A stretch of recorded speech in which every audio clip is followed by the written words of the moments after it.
Assalamualaikum warahmatullahi wabarakatuh. Perkenalkan, nama saya Anissa Rustam, Prodi Bimbingan Konseling Islam dan mahasiswa dari IAIN Parepare. Baiklah, di video kali ini saya akan menjelaskan materi tentang sosiologi agama. Langsung saja, pengertian sosiologi agama. Sosiologi agama terbagi menjadi dua kata.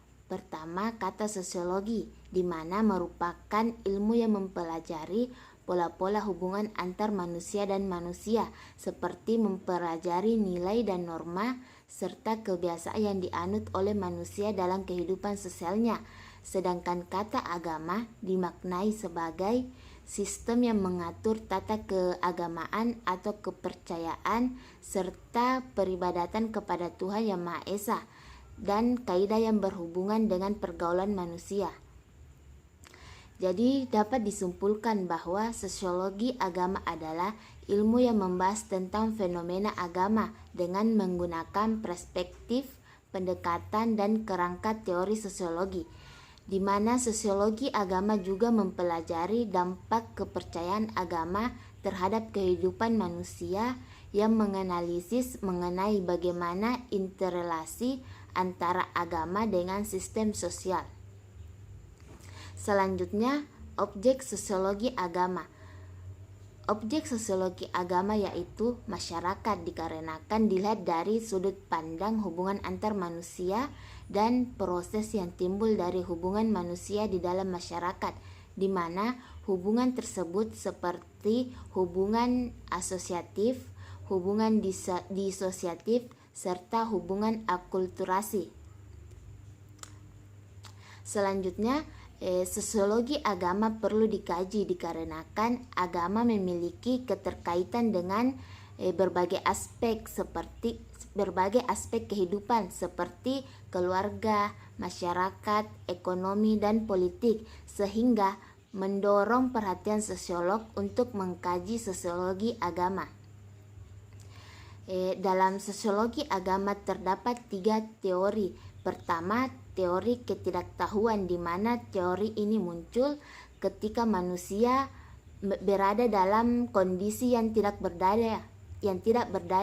Dan yang kedua yaitu teori ketakutan, di mana kemunculan agama berasal dari kelemahan manusia seperti rasa takut. Dan yang ketiga yaitu teori wahyu Tuhan. Teori ini menyatakan bahwa kelakuan religius manusia disebabkan karena mendapatkan wahyu dari Tuhan.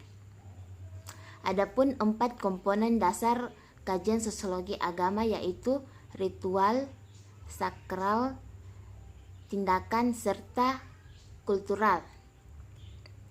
Salah satu pendiri sosiologi agama yaitu Auguste Comte mengemukakan bahwa gejala alam dan sosial serta manusia akan melewati 3 tahap. Pertama yaitu tahap teologi, kedua tahap metafisik, dan yang ketiga tahap positif dan ilmu pengetahuan.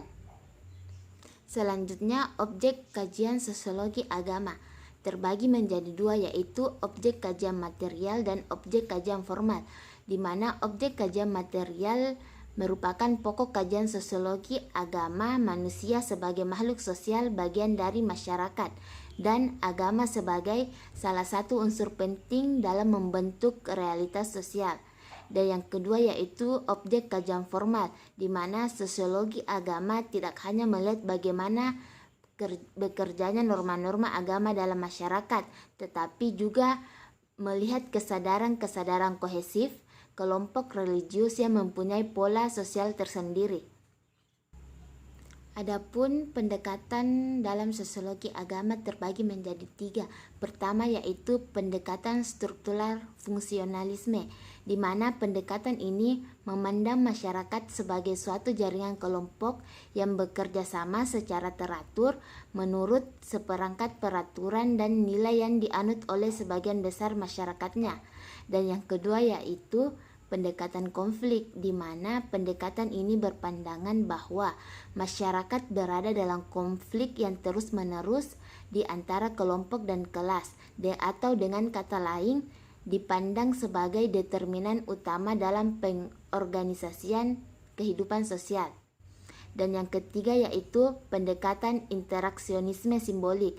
Pendekatan ini melihat pentingnya agama bagi manusia karena agama mempengaruhi individu dan hubungan sosial yang terjadi di antara manusia yang beragama.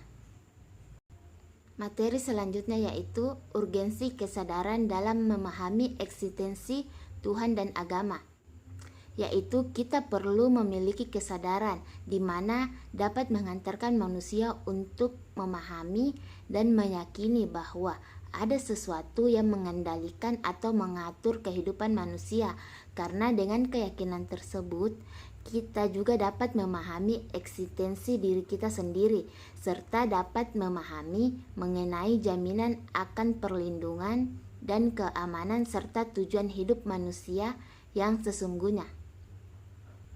Materi selanjutnya yaitu mengenai tentang pengertian politik Indonesia.